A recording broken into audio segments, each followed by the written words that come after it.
Less than a week after the Suns' loss in Game 6 of the second round, the rumors are flying, and Chris Paul reportedly staying put. Is it leverage? Is it a sign of things to come? We'll talk about it on today's episode of Locked On Suns. You are Locked On Suns, your daily Phoenix Suns podcast, part of the Locked On Podcast Network, your team every day.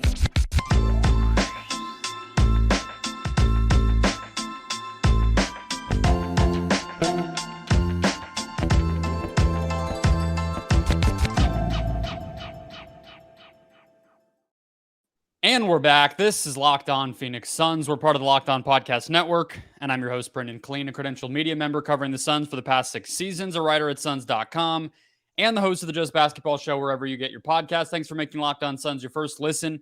To start off your Thursday as the offseason continues, no head coach, a lot of upheaval in the roster, a lot of uncertainty, so thank you for coming here every day to get the updates and analysis to make sense of everything that is going on in yet another busy Suns offseason. Aaron Edwards is here, as he is every single week, to help us play a game. We're going to play a game today, and we're hearkening back to last year. I'm not sure how many of the everydayers who were listening back then are still here with us. If you are, bless you. You've been through a lot, and I hope that you're in a good spot mentally. But we're going to play a game that is basically who's staying and who's going. And Aaron, we did this again last year, and I think we got some of it right. We were very out on Jay Crowder. That took like an extra 8 months, but we got that one right. And then everything else sort of stayed in place until February, which I don't think we were expecting. So we'll see how much we can get right. Is that when you did around. The hot take? The Chris Paul hot take? Is that when that one first came up? And it kind of was the running thing for like a while after that? I think you brought it up in that one, I think. I did. I knew they would never do it, but I felt like after last year it was time, and they are still keeping us in limbo here. We'll start with Chris Paul on this game, this year's game, because you and I had already planned to do this, and then Chris Haynes decided to go ahead and give us a little more ammo here for the episode by reporting on Bleacher Report here on Wednesday that the Phoenix Suns are, quote, likely to guarantee the full salary of star guard Chris Paul for the 23-24 season. Okay, well, you go on to read, we all knew the contract's basically half guaranteed, but the deadline, which I don't know if I fully remembered, was June 28th. So it's like, all right, well, that's before free agency. So of course they gotta guarantee it in all likelihood, unless they did something on draft night, because otherwise they're not even going to be able to get anybody to replace him because it's in that weird week between the two things. But then he continued in this report. Phoenix still maintains some flexibility with the decision, which is pure insider talk, just expert stuff from Chris Haynes, a sentence that means basically nothing. And then, but the franchise is currently of the mindset that Paul will open up next season as the team's starting point guard. Just give me your thoughts on that before we give our opinions about whether Chris Paul should or shouldn't come back or whatever we think there. What did you make reading this whole thing on a random Wednesday in the middle of May, a month and a half before anything actually has to get decided? I think doing it so early was weird. I think they may have done it early just so, like you said, they have some flexibility to fix it later. I think it's weird that they did it so early, though. Like, there was no point in doing that unless Chris Paul really wanted to know during exit meetings, and he was like, let me know now. Other than that, I just don't see any reason for them to let us know this early. I mean, is it them letting us know? I think that's obviously not for sure, right? Like, it could be... I don't know who it would make sense to leak this. It feels like if it is the Suns, it's either to... I mean, honestly, the only real win that I could imagine that would cause them to want to put this out there is to maintain some leverage if they do eventually trade him. So yeah, the more that I've sat on it, that's kind of where I go, is I'm like, well, they must be putting this leak out there in order to show teams like, no, we don't have to do anything. We don't have to trade him. So if you want him, you're going to have to come get him. We're not just going to dump him for nothing. Yeah, I think with Ishbia been like, with the firings and all that, it would have maybe looked like oh, maybe we can get some of these dudes that they really don't want for cheap, or they're cleaning house. So Yeah. let's go for the fire sale and let's see if we can lowball them. I think that this was kind of a way to show like, no, like you're not just getting this stuff for free. And we're gonna say that we really love this dude. This is our guy. We're paying him his money. He's our starting point guard. To be like, no, you're not getting like 2 seconds or a very future first for Chris Paul. Like, no, like you're gonna get more than that. Yeah. So let's talk about if he should stay, because that's a different conversation, and A much quicker conversation. it's just a flat out no to you. I think the time is done. I think we kind of needed some of his shot making after he got hurt, but the team just looked better. Everything was faster. The decisions were made faster. Decisions weren't just in his hands. He wasn't the only decision maker, and if he was second guessing something, it slowed the whole offense down. I think having just more cooks in the kitchen, which is usually meant as a negative, I think having the ball in your playmakers' hands and just making snap decisions and just getting into your offense quicker is better. And I just think having one general, even though he's one of the greatest floor generals of all time, I think having one dude just make all of the big decisions on the floor, just that time has come. Book has grown. KD's been out there. Like, Book doesn't need that anymore. He needed it before because he needed to learn like how to slow down and make better decisions passing and learn how to really play point guard. But he doesn't need that stuff anymore.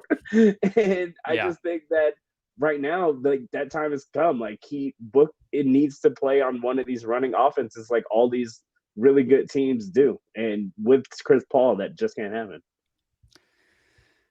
Yeah, I have a lot of thoughts on this one. And we'll have more time, assuming that this continues to be out there, which it obviously will be. There's a long way to go. What I'll say right now is, you mentioned that they needed Chris Paul when he was out, or like you felt his absence. And I agree. I think that they just, part of what happened in that series, they just kind of ran out of capable bodies. But really what I felt like they lost when he went out was just somebody to make threes. And that's pretty eye-opening when you think about what it is that they're going to need in place of him if they were to move on, right? It's not somebody that does what he does. And I think that speaks to what you're talking about in terms of who's going to have the ball on this team going forward, what type of offense they're going to run, the speed of the offense, which has always been a question mark with Chris Paul and everything else. And, and so if it's just a shooter, well, then you don't probably need to pay that guy $30 million. You don't need to have the question of when can I run the offense? How, like, what is like, that's not, you don't pay Chris Paul to be a shooter. Right. And so I think that's where I come down is it's just time to evolve what that spot might be and play a little bit differently. What I think is interesting, though, and comes back to some of what they might have been trying to do with the leak here, is I'm not also going to just get rid of him to get rid of him. Like, all of this is predicated on what kind of trade you can make. They also have next year, the year after this, where he'll have $0 guaranteed, and you could then still potentially trade him, and that'll be there's weird rules about unguaranteed deals because the league doesn't like it when you try to work around stuff by having a big, huge unguaranteed contract. Oh, we'll trade it for $30 million of guaranteed money, and that'll be perfect. It doesn't really work that way, but you'll still have some flexibility. You just have to get the trade right.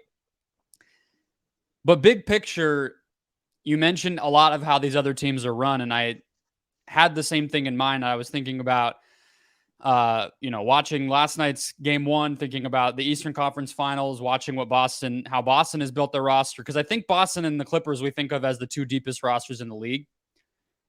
And I was trying to think, well, what are the similarities? And it's that they're both of their best players are wings, right? And the Suns have that now. And so they're in a good position where the most replaceable positions in the NBA right now, I think, are point guard and center. And so the guy we're going to talk about next and the guy we're talking about right now, that's the positions that they play. And that's part of why I think you can be in James Jones's shoes and be like, okay, I think we have the confidence that we can replace these players with good enough stuff because our best players are at the positions that are most valuable in the league in Booker and Durant. And that's a huge upgrade over what the Suns have had before, where they didn't even have a second best player for a long time. Then their second best player was an old point guard. Now it's two wings in the end or beginning of their prime. That's what you want. So what type of reasonable return would you be wanting on Chris Paul really quick? I mean, we'll talk about this more as the offseason goes, but just off the top of your head, really quick, what do you think you would be trying to get back realistically? I don't know what other teams. I don't know what another team would want from him. Is the thing. Like, do you want him just to be in the locker room and like to help your squad, just to have like a veteran presence? Do you want to play him actual minutes? Are you trying to make the playoffs? Like, I don't know what situation a team would want him for. So I don't know like the compensation for something like that. For a dude just to be in a locker room at the end of his career, you're not getting that much for that if you want that for him. If you still think you can contend with him, then I think James Jones gets to have a decent ask. But other than that, like it's kind of it can go either way when it comes to Chris Paul now. He's been hurt or sick the last 3 playoffs. So like I don't know what people view like his like what he can bring to him. Yeah, I think that's a great way to put it. And it sucks for him. You know, he's kind of right back to where he was in the Oklahoma City period, where it's like he's going to end up on a bad or mediocre team trying to be a veteran presence. And like, that's how most great players go out. You know, there's a pathway to maybe it's the Clippers or the Lakers or something where he can go where his family lives and still be on a competitive team. In that case, he's probably a legitimate, like straight up backup, you know, what Rondo was on the bubble Lakers, something like that, you know, not a big impact player. But yeah, there's deals with maybe Indiana or Detroit or San Antonio, these teams that have some young point guards, maybe even a team like Memphis, I don't know, that might like to have more there. I know they have Tyus Jones, who's really good, but that's what you're probably looking at. And, you know, it's too early. I hate to just throw random trade packages out there because then you just look like a moron when it's not right. But there will be a lot of suitors, I think. I think the Suns can get role players back for him. Not picks maybe, but at the very least, a couple of role players. Similar to maybe the next guy we're about to talk about. We'll hit Deandre Ayton, stay or go, good or bad, keep him or no, and we'll really dive into his future here. First, today's show, guys, brought to you by eBay Motors. Just like a championship team, it's all about making sure every player is a perfect fit, and it's the same when it comes to your vehicle. Every part needs to fit just right. So the next time you need parts and accessories, head over to eBay Motors. With their eBay Guaranteed Fit, you can be sure every part you need fits right the first time around. Just add your ride to My Garage and look for the green check to know the part will fit or your money back. I actually was using this the other day to try to find my wheel cover came off in the middle of downtown Phoenix the other day, coming back from a Suns game, just rolled off my car. It had been coming off in the parking lot, and I put it back, thought it was good, not good. And eBay Motors truly has everything that you need. I mean, it's people all over the world selling stuff straight to you. So you're going to find what you want. You just got to make sure it fits. And that's what the garage and the check mark is for. So get the right parts, the right fit, and the right prices at ebaymotors.com. Let's ride. eBay Guaranteed Fit, only available to U.S. customers. Eligible items only. Exclusions apply. Okay, Aaron, so Deandre Ayton's next up, and I have a thing that I'm sure you're going to clown me for, to admit. I'm not sure how often you listen to the show when you're not on it, or I hope maybe more often when you're not on it. It'd be weird if you only listened when you were on it. I do not listen to myself. I mentioned that I kind of sold myself on Ayton a little bit. Post Monty. And it's the same thing here. I knew you were going to do this though. And I had a feeling because and I said it, like I said, the next coach, if you just have to convince one coach that you can fix Ayton, and you're the coach before we have a new one, you're convincing yourself that somebody can fix Ayton already. You're the new coach I was talking about. I guess I am. I'd love to get paid $8 million to not work, which is what most coaches end up doing. But here's the simple one sentence reason why I started to talk myself into him again. April 22nd, 2022, 28 points and 17 rebounds against New Orleans Pelicans to save the Suns season in a win on the road. I just think that we've seen the flashes, but again, I'm not the thing I said on that show that I'll say again now in case people are already laughing at me. I can feel people typing a comment as I'm talking here with a timestamp like people love to do, as if not everyone else also listened to the podcast who's on the comment section. I don't think he's going to be his nickname. I don't think he's going to be dunking. I don't think he's going to be blocking 4 shots a game. He's not going to be Anthony Davis or Joel Embiid or even Rudy Gobert. But I think that he can be that guy more consistently. And so what I mean with all of that is that it's kind of similar to what I just said about Chris Paul. I don't think that this is such a hopeless situation that you just dump him, right? And I don't even think the Suns need to do any of the strategic leaking here because honestly, whether it's real or not, you've had guys like Tim McMahon and whatever come out and already say there's going to be a market for Ayton. So I don't think the Suns need to drum up interest. They didn't get any interest for him last year because you had to have the cap space to sign him, and the sign and trade stuff just gets complicated. But if it's just a straight up trade, I tend to think that there's enough suitors out there where you can get something decent for him. And in that case, great, get rid of him. But if you don't get a lot of interest and you feel like you're making a bad trade, then see what the next coach can do. That's where I'm at. Yeah, part of me thinks he's still going to be here too. Because I just think coaches are inherently cocky and they think the other guy did a bad job and they can fix the bad job that was done. So yeah, I think somebody's going to think they can fix them. But everybody saw these playoffs, and I remember all season everybody's like, "You guys are using them wrong. Like you guys are using them wrong. You trade them to us. Like we'll give you Nurk or whatever." Like people were actively wanting Ayton. And then after that series against the Nuggets, they were like, wow, like this guy is what? Like this guy doesn't even want to be there. He's getting moved. He's soft, like all of it. And I was watching people the entire season that wanted him, like losing interest super quickly. So if that's what the market saw too, and they're like, maybe we can fleece the Suns, I think they probably would have thought they could fleece us more when Monty was here. They're like, Monty wants him gone, so we can get him. I think a new guy is going to be like, I actually like him. And if you want him, you're probably going to have to give us a little bit more. But like Kerr said, you want rebounding in big games. You want rebounding and you want rim protection. And KD had to pick up a lot of slack. The Looney rebounding, like he was saving them on the boards. And he was going against Ayton or against Anthony Davis head up on the boards. And we can survive a game like that. Jokic had 15-12 in the first quarter. Like I think just we don't need another scoring big man who needs his touches to be in the game. Like we need a dude that can rebound. Like we need rebounders and we need to run. And if we can get something like that for him, I'm more than down with it. Yeah, I went through some names on the show yesterday, and like I brought up like if you really were just trying to scrape the bargain bin to replace him, if you end up not getting a big man back in a trade, let's say, right?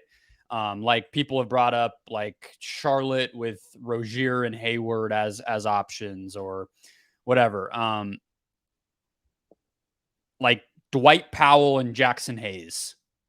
Those are both like just purely dudes to put out there, but maybe those guys aren't good enough rebounders. They're definitely not Kevon Looney. They're more like JaVale McGee, but I think that it kind of speaks to there's always going to be options at center, but I think that the idea that like the center spot is so replaceable, like that was the whole debate last summer that we all had with Ayton was like, well, all the stuff out there about James Jones doesn't believe in paying a center max money. It's like, well, it's great to say that you don't want to pay your center max money, but you also don't have a center that's good enough to be paid mid money. That's a lot easier said than done. If you had Robert Williams waiting in the wings on this team, then Ayton would have been gone 2 years ago or whatever, right? Like they don't have that guy. They have to go find that player after they get rid of Ayton. Maybe he does come back in some sort of trade. You get another big man in place of him. That would be sort of weird to me because if another team had him, well, then they probably wouldn't want to trade it. So I don't really know what the solution or sort of like backup plan would be if you ended up getting rid of this guy. unless it is just get a guard or a wing or a forward back in a trade or multiple of those, and then you end up with something like Powell and Hayes as your backup, because the Suns aren't going to have a lot of money to throw around at this stuff if they can't get it in a trade. And maybe, yeah, like you score on the number 52 pick and get a center. Congratulations. That, that's 1 in a million. So that's kind of what's hard. They have to get championship players back. You know what I mean? It's one thing to say get rid of them, but it's like, well, if you end up with a bunch of crap in place of Ayton and Paul, then you're not winning a championship next year. Yeah, I think the Paul one is probably just easier because the market is just going to be the market on him, depending on the team. So I think that Chris Paul, you know what you're getting with him. With Ayton, it's just so many question marks on, will the next person want him? Does James Jones still believe in him? Do they want that contract? And I do think we're going to just bargain up the next center. I don't think it's going to be a star name. I think it's going to be a body that rebounds. And that's just what the NBA is now. And you mostly just need, especially with what the Western Conference is going to be for the next couple of years, you're going to need rebounds and fouls, because Jokic is going to be there every year now, and he's going to be coming at you. So for the most part, we just need rebounds and fouls, and we just need some bodies to put out there. Well, and hopefully, the next coach is, and I think Monty might have done this with an actual offseason. Who cares? I don't need to keep defending Monty. He's gone. Maybe the next coach will play Durant at the 5 more, right? Like, so if that's an option, then you don't need to have like 3 centers on the roster. You might just need to do 1 or 2 solid ones. But yeah, I think the other part with the difference between a Paul trade versus an Ayton trade is the team acquiring Chris Paul can then stretch him and pay him the $16 million over 5 years. And that's a pretty small cap hit. Whereas Ayton, like you said, the contract is big. That's a difference. I do want to say, though, on the Ayton side of things, like, it's only 3 more seasons. That's one of the benefits of the way that things played out, of not having to give him the 5 years and everything else is, or not doing the sign and trade last year. You're only trying to give up 3 years of him at a lot of money, but if you're a really bad team right now, what are you doing the next 3 years? Your young centerpiece might not even be making their max deal by then. You could just pay Ayton up until that point, and then when he's expired, your actual core, if he's part of it or not, is ready to get paid. So I think that there is a little bit of flexibility when you're only talking about a couple of years, but we'll see. So I think we're on the same page that it's time to turn the page on both of those guys. Let's go rapid fire through the rest of the roster. Is anyone on this roster going to be in place next season? Is anyone worth keeping? We'll go through the names next. First, one more quick break. All right. Staying or leaving, part 2, after another awful home playoff defeat. Talked about Ayton. We talked about Paul. I think we're in agreement on that. Chris Paul, Kevin Durant, and Devin Booker, I don't think we need to discuss. So the next biggest salary on this roster, Aaron, is Landry Shamet. So I think that they can use him in a trade if they need to. You could see them attaching him to Chris Paul or Deandre Ayton if they need. They can also use him in a trade like that to actually give up more salary and take back less to try to get under that second apron that they're now having to worry about, which I think is like $182 million in salary. They currently have 164 on the books already. So that's probably the most likely way that I think you could get rid of Shamet, but I don't think he's at a point where obviously you're going to get value back for him straight up. I mean, that's not even a question. Yeah, even last year, I mean, even for the KD stuff, and even before that, we were always attaching Shamet because of his contract to whoever we were going to trade. So, yeah, I think he's going to start the season here, but I think he's always just going to be in trade talks connected to either Chris Paul or DA, because we were already doing it. He's still on the books for another year, I think. So, yeah, I can see him. He has 2 more after next year. Oh. He has a non-guaranteed in 2024, and then the last year on it is 2025, which is a team option, which is basically the same thing. So this is the last guaranteed year. Yep. Yeah. So, yeah, I don't think he survives the February deadline, but I can see him starting the season here. Let me ask you this, because we didn't talk about it with Chris Paul. What type of point guard? You could use a specific name that you think they should target, or just like a type of player. Because now we're back to the same conversation we were having before they got Chris Paul, which is if Booker's destiny is to have the ball in his hands primarily, then what do you put next to him? And I do still think you need a ball handler, but what type of guy would you be targeting? Because that would affect maybe part of what they want to do with Shamet, because he is somebody who you can still put out there and provides a little bit of ball handling in a lineup like that, especially in the regular season. Yeah, I mean, like, it can never happen, but dream scenario is like somebody like Conley. Like, I think that's the perfect point guard for this team. He doesn't need the ball in his hands. He's a confident shooter, and he still attacks the basket. I would love to have like a dude like Conley on the team. Okay.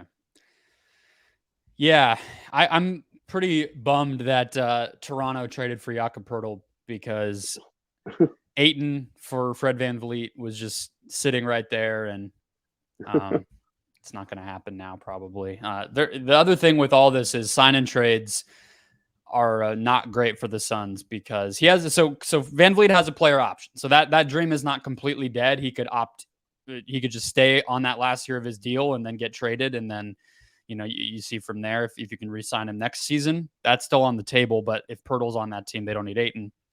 But in general, if you're trading, it's the same thing with Irving or Harden, the names we've heard from like a third star perspective. If you're having to do a sign and trade, then you get hard capped, and then it's even harder to build out the rest of this roster. And the Suns only have like 6 salaries on their books for next season, which is not a full team. So, all right, let's go rapid fire again through these, Aaron. Campaign, non-guaranteed, $6.5 million. Stay or go? Go. Yeah, I don't think he's a playoff player, unfortunately. I think he's a liability defensively. I think I said that in the text, but yeah. Yeah. All right. Torrey Craig, unrestricted free agent. He's coming off of making $5 million, but I think he's more of a minimum player in reality. If he would take a minimum to stay here, he owns a nice house. His son goes to school here. If he's just like, I want to stay in Scottsdale and be on this team that I've had my best years on, can I just stay here on the minimum? What do you think? Yeah, I can see him staying, just because you can. I mean, I almost said you can never have too many wings, but I sound like Monty. But like, he's a good wing to have, a dude that's switchable on defense, and he tries, and when he's hitting shots, he's really good. So yeah, I can see him sticking around. All right, TJ Warren is an interesting one here. Unrestricted free agent, and he was making like the mid-level last year, I think, or maybe a minimum. I'm not sure. Either way, I think he's probably a minimum guy this year, considering he barely played, even though he was healthy last season. He didn't really get to prove a lot. I would love to have TJ Warren back on this team, and a coach that integrates him into the game plan fully, because I think that's exactly the type of buy low thing you want when you're an expensive star, like top heavy star laden team. Yeah, I think with not knowing who the next coach is going to be, I would want TJ Warren back. We didn't have like the most offensive minded coach before. And when we were good on defense, Monty really had it like the wheels turning. But yeah, I think like if we're going to run like I think we are next year, and the next coach really like leaning into getting Book his looks and getting KD looked, I think you would want another offensive player for that second unit. So I could see TJ Warren staying. Yeah, TJ shot 33% from deep this year, 49% from the field, 54% from 2. 2-to-1 assist to turnover ratio, hits the glass. In a small role, like I think you could do way worse. So I think that he should be a priority personally. This one's interesting because I have no idea what he's going to make on his next contract. It probably is still going to be somewhere in the neighborhood of a minimum, and maybe like the taxpayer mid-level at the most. Josh Okogie. He was out of the rotation by the end of the playoffs, but I think he had some really nice flashes. It's just sort of how long can you wait for the 3-point shot that's still never really been there in his NBA career. He was so good though. He gets to the line, he attacks. When KD showed up, it kind of threw him out of whack. But that streak when KD was still out and Chris Paul was still like kind of getting better, he was playing really well. So I think with just like to be the guy, one of the guys in the second unit or something like that, I think that'd be really good for him just because you have somebody attacking off the bench, getting to the line, and a really strong defender. I agree. I mean, I'm a big Okogie guy. I think anyone who listens to the podcast knows that. I think the next coach should just be showing him, well, the coach themselves should be watching tape of Bruce Brown on the Nets. Brown, I was thinking the same thing. On the Nets, though, because the one thing about the Bruce Brown this year that I think people are missing is like the dude was a point guard at Miami in college. Like people were like, how did this come to be? It's like, well, this is actually what he was. It was kind of more impressive that he was doing the other thing in Brooklyn when he was basically a big man at 6'4". But that, and then Gary Payton in Golden State, like that's his destiny. And the Suns weren't ready to use him that way. When Jokic was guarding him, they were like thrown off by the idea of using him as a screener. When I literally did an episode preseason talking about this exact thing. Bruce Brown, Gary Payton, use Okogie like that. I did it in September, and it took them, 8 months to remember that that's an option with him. The next coach should just use him that way from the jump, and I think he'd be a good playoff player. Jock Landale, if he's a minimum player, I think you could do a lot worse as a center option.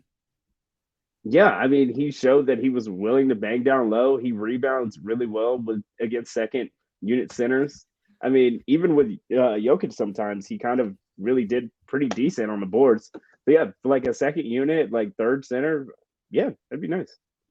If they can avoid getting too much salary back, if they do trade Ayton and Paul and or Shamet and Payne, if they can reduce their salary and avoid that second apron thing that's in the new CBA, I think it would be smart on some of these guys to actually give them a little bit of a raise. Like maybe you give Okogie the taxpayer mid-level or a portion of it on purpose, because then they make more money in a trade if you need to trade them eventually. If you just keep having a bunch of minimum guys, it's hard to make trades.